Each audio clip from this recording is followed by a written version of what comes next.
Shalom Bapak Ibu Saudara yang dikasihi Tuhan Yesus Kristus. Kembali lagi kita berjumpa di dalam channel YouTube Lembaga Persekutuan Pembawa Shalom. Dan saat ini kita akan belajar kembali akan kebenaran firman Tuhan yang akan kita pelajari bersama-sama melalui kitab suci. Namun sebelumnya mari kita berdoa terlebih dahulu. Bapa kami yang ada di surga, kami sangat bersyukur untuk anugerah dan kebesaran kasih setiamu bagi kami, sehingga sampai saat ini kami boleh ada dan ada waktu bagi kami untuk belajar bersama-sama akan kebenaran firman-Mu. Tuhan menolong setiap kami yang mendengarkan firman-Mu melalui channel YouTube ini, setiap kami yang menyaksikan dan juga hamba-Mu yang sangat terbatas ini, Tuhan memakai untuk menjadi saluran berkat bagi kami semua. Terpujilah nama-Mu Tuhan, inilah doa dan ucapan syukur kami di dalam nama Tuhan Yesus Kristus, Allah kami hidup. Kami siap untuk membaca dan merenungkan firman Tuhan. Amin.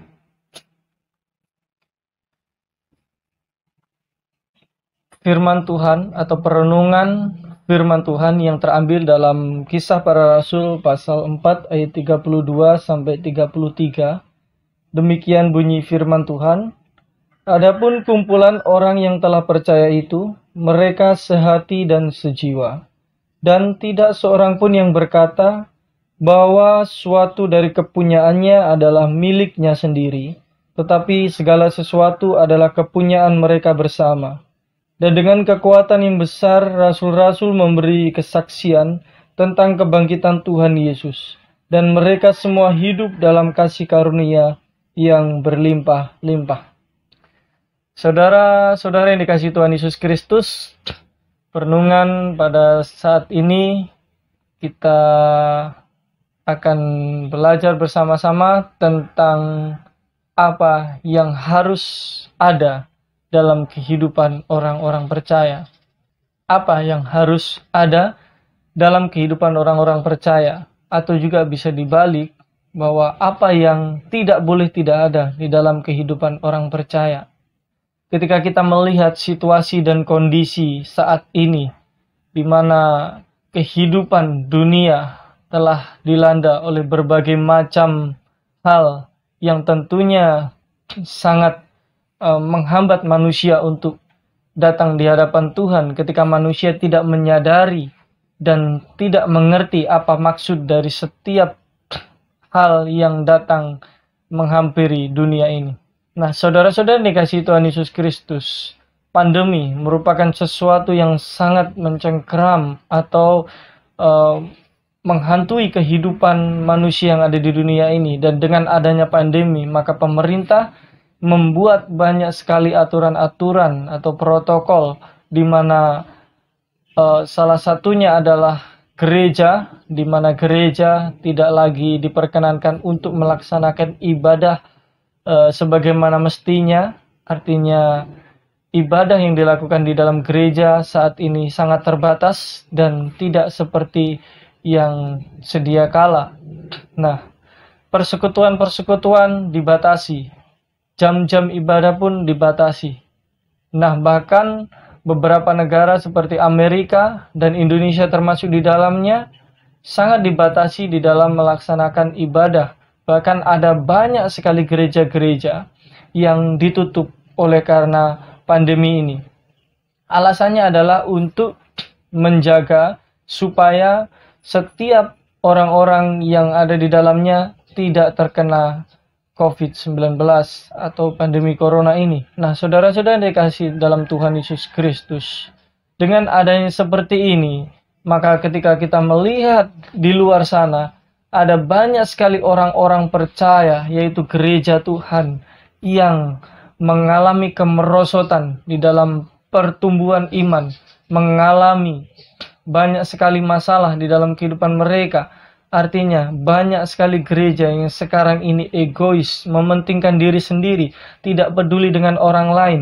Yang terpenting adalah bahwa saya tetap aman, saya tetap dalam kehidupan yang sehat, yang terhindar dari segala sakit penyakit. Itu sebabnya saya tetap di rumah saja dan tidak mau datang ke gereja, asalkan saya hidup sehat dan selamat.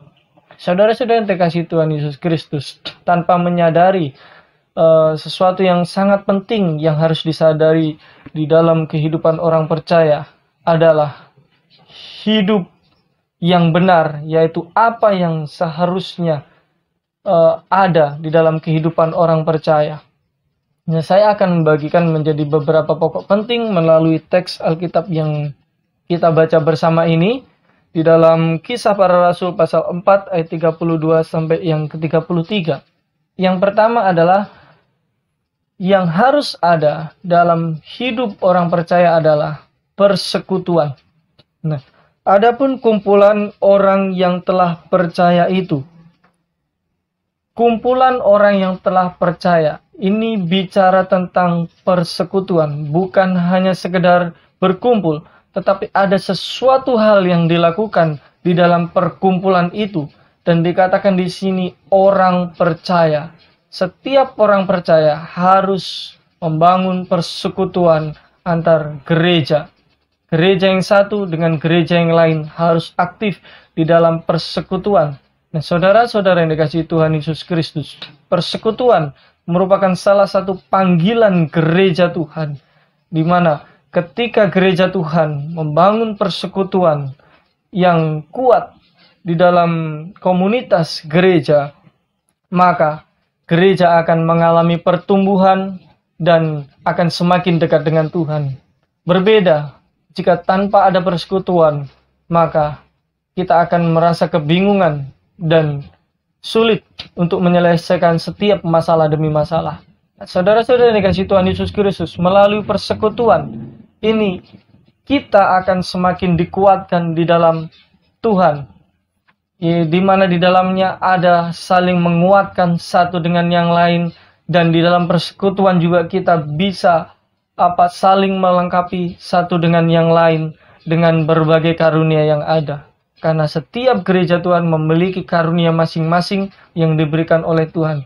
Itu sebabnya di dalam persekutuan, di dalamnya terdapat yaitu saling memperlengkapi satu dengan yang lain, sehingga pelayanan di hadapan Tuhan dapat berjalan dengan baik, dan melalui setiap karunia yang diperoleh oleh gereja Tuhan, maka hal itu dapat dilaksanakan untuk menyatakan kemuliaan Allah, untuk menyaksikan Injil keselamatan itu bagi orang-orang yang ada di luar sana.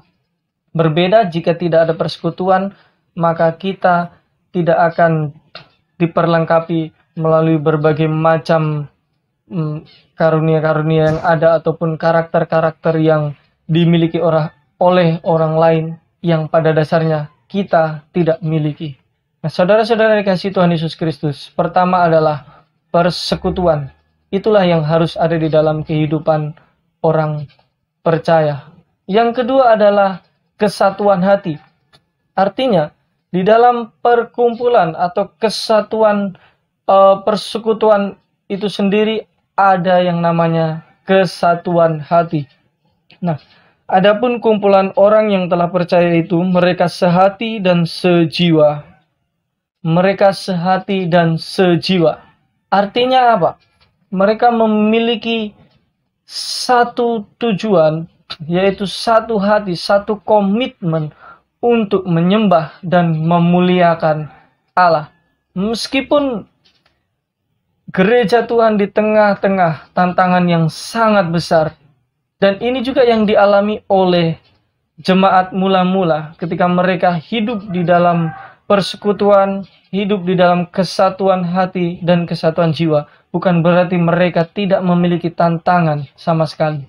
Mereka justru memiliki tantangan yang sangat besar, yaitu nyawa mereka terancam ketika mereka menyatakan atau memberitakan Injil Kerajaan Allah di tengah-tengah dunia yang sudah rusak ini.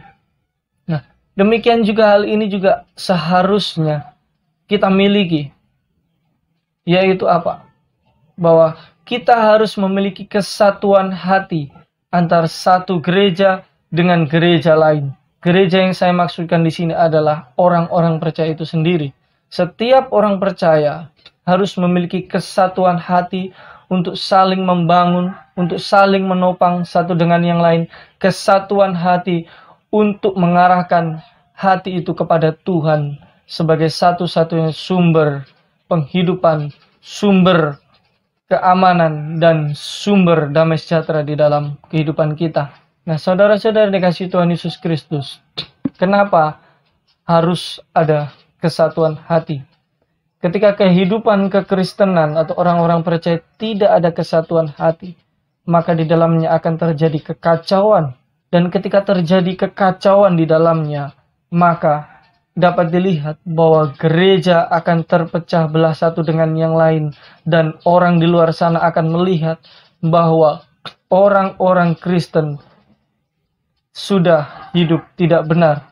Artinya, kehidupan kekristenan akan gagal untuk menyaksikan kasih Kristus dan akan menjadi bahan cemoohan bagi orang lain.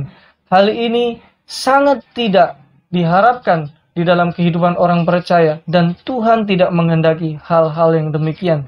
Itu sebabnya perlu kesatuan hati untuk datang di hadapan Tuhan dan untuk terus membangun persekutuan yang intim dengan Tuhan di dalam komunitas persekutuan orang-orang percaya. Lalu kemudian yang ketiga, apa yang harus ada di dalam kehidupan orang percaya? Yaitu kepedulian satu dengan yang lain. Nah, ketika di dalam persekutuan ada kesatuan hati, maka di dalamnya juga harus ada kepedulian. Ketika kita memiliki komitmen yang sama, kesatuan hati yang sama untuk memuji dan menyembah Allah yang sama, yaitu Tuhan Yesus Kristus, maka kita juga harus memiliki kepedulian kepada orang-orang yang ada di sekitar kita. Bukan hanya kepada orang percaya, tetapi kepada orang-orang yang tidak percaya, yang memerlukan belas kasihan dari kita. Sebagaimana yang telah diteladankan oleh Tuhan kita, di mana Dia telah menjadi sama seperti kita, menjadi manusia, hidup dengan kerendahan hati, yang peduli dengan kita, yang peduli dengan kehidupan kita yang sudah jauh dari hadapannya. Demikian juga dengan kita, harus peduli dengan orang-orang lain yang ada di sekitar kita. Secara khusus orang-orang percaya, saudara-saudara seiman kita yang tengah mengalami kesulitan, berbagai macam kendala, mungkin sakit penyakit, atau pergumulan yang lain, ekonomi, dan lain sebagainya. Kita harus saling memperhatikan satu dengan yang lain. Jika ada yang kekurangan, maka kita harus memberi. Mungkin kita bertanya, bagaimana saya bisa memberi jika saya tidak punya apa-apa? Pemberian yang sangat penting adalah bukan pemberian sesuatu yang kita miliki, yaitu berupa materi atau hal-hal yang terlihat, tetapi pemberian hidup kita, dedikasi hidup kita kepada orang lain itu, yaitu di mana kita membangun hubungan dengan orang lain itu, menguatkan orang itu, dan menopang orang itu yang tengah berada dalam kelemahan. Kita berdoa bagi orang itu dan menghiburkan dengan nasihat-nasihat yang berasal dari firman Tuhan. Inilah yang harus dilakukan oleh orang-orang Kristen, orang-orang percaya, dan inilah yang harus ada dalam kehidupan orang percaya. Dengan demikian, maka kehidupan kekristenan akan menjadi kehidupan yang sangat berbeda dengan kehidupan di luar sana. Kehidupan kekristenan adalah kehidupan yang mencerminkan hidup yang sejati, hidup yang benar, hidup yang dikehendaki oleh Allah dan menjadi berkat bagi banyak orang. Saudara-saudara dikasihi Tuhan Yesus Kristus, yang terakhir yang harus ada dalam kehidupan orang percaya adalah ajaran yang benar. Nah, banyak sekali ajaran-ajaran yang tidak benar yang masuk ke dalam gereja Tuhan. Itu sebabnya bahwa gereja Tuhan harus memiliki ajaran-ajaran yang benar, yang berpusat pada firman Tuhan, yang mengakui bahwa Yesus adalah satu-satunya Tuhan dan Juru Selamat, Dia datang ke dunia di dalam wujud manusia. Dia setia sampai mati. Mati di kayu salib. Dan kemudian dia bangkit dari kematian. Inilah yang diajarkan oleh para rasul kepada jemaat mula-mula. Dan dengan kuasa yang besar, rasul-rasul memberi kesaksian tentang kebangkitan Tuhan Yesus. Dan mereka semua hidup dalam kasih karunia yang melimpah-limpah. Dan dengan kuasa yang besar, rasul-rasul memberi kesaksian tentang kebangkitan Tuhan Yesus. Artinya, di dalam persekutuan bersama, adanya kesatuan hati dan jiwa, adanya kepedulian satu dengan yang lain. Di sini diakibatkan oleh karena adanya ajaran yang benar di dalamnya, yaitu tentang kebangkitan Yesus Kristus yang memberikan kemenangan bagi manusia yang sudah jatuh dalam dosa, yang sudah terikat oleh kuasa kegelapan, yang sudah berjalan menuju ke dalam maut, tetapi oleh kebangkitan Kristus, Dia telah mengalahkan kuasa maut itu. Sehingga ketika kita percaya kepadanya, maka manusia atau kita yang dulunya jauh dari Allah tidak lagi berjalan menuju kepada kebinasaan, tetapi kita memiliki kemenangan yang kekal bersama-sama dengan Yesus Kristus, dan kita juga turut dibangkitkan bersama-sama dengan Kristus yang nantinya kelak akan menduduki tempat yang sangat didambakan oleh Allah dan juga sangat diinginkan oleh manusia, yaitu kerajaan surga, tempat yang penuh dengan kebahagiaan. Nah, saudara-saudara yang dikasihi Tuhan Yesus Kristus, ajaran yang sehat harus disampaikan terus-menerus di dalam gereja Tuhan, yaitu Injil Kerajaan Allah tentang kematian dan kebangkitan Yesus Kristus. Kabar baik bukan hanya sekedar kabar baik, tetapi kabar baik yang memberikan kemenangan yang sangat luar biasa di dalam kehidupan orang percaya. Inilah yang harus dipertahankan terus-menerus di dalam kehidupan orang percaya. Persekutuan dan kehidupan yang penuh dengan kesatuan hati atau kesatuan jiwa, dan kemudian kehidupan yang penuh dengan kepedulian satu dengan yang lain, dan kehidupan yang di dalamnya terdapat ajaran yang benar, yaitu Injil Yesus Kristus. Nah, inilah yang harus dipertahankan oleh orang-orang percaya saat ini ketika menghadapi segala situasi dan kondisi yang telah mencekam dan telah mempersulit kehidupan orang-orang percaya untuk datang di hadapan Tuhan. Tetapi kita perlu ingat bahwa firman Tuhan ini iya dan amin. Ketika kita memegang keempat hal penting ini dan mempertahankannya, maka kehidupan kita akan berjalan dengan baik dan Tuhan akan melihat bahwa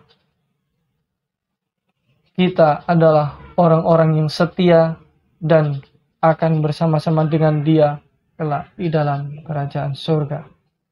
Demikianlah firman Tuhan yang dapat saya sampaikan. Biarlah melalui firman Tuhan ini kita boleh merefleksikan melalui kehidupan kita sehari-hari, di dalam bergereja, di dalam bermasyarakat, dan juga di dalam keluarga kita. Kiranya Tuhan Yesus memberkati kita semua. Mari kita berdoa. Tuhan, kami bersyukur untuk firman Tuhan yang sudah kami pelajari bersama. Biarlah firman Tuhan ini memberikan pemahaman bagi kami bagaimana seharusnya kami hidup sebagai orang-orang yang sudah ditebus oleh darah Kristus, yang harus terus-menerus memiliki persekutuan antara satu dengan yang lain, dan kami juga sehati, sepikir, sejiwa, sehingga kami dapat hidup di dalam kepedulian satu dengan yang lain, dan kami juga terus-menerus memperhatikan dan mengajarkan ajaran-ajaran yang benar yang berasal dari Tuhan, supaya kami tidak mudah diombang-ambingkan dengan ajaran-ajaran sesat yang sudah banyak sekali masuk di dalam gereja Tuhan. Terpujilah namamu Tuhan, inilah doa dan ucapan syukur kami. Kami naikkan hanya di dalam nama Tuhan Yesus Kristus, Allah kami yang hidup. Kami sudah berdoa. Amin.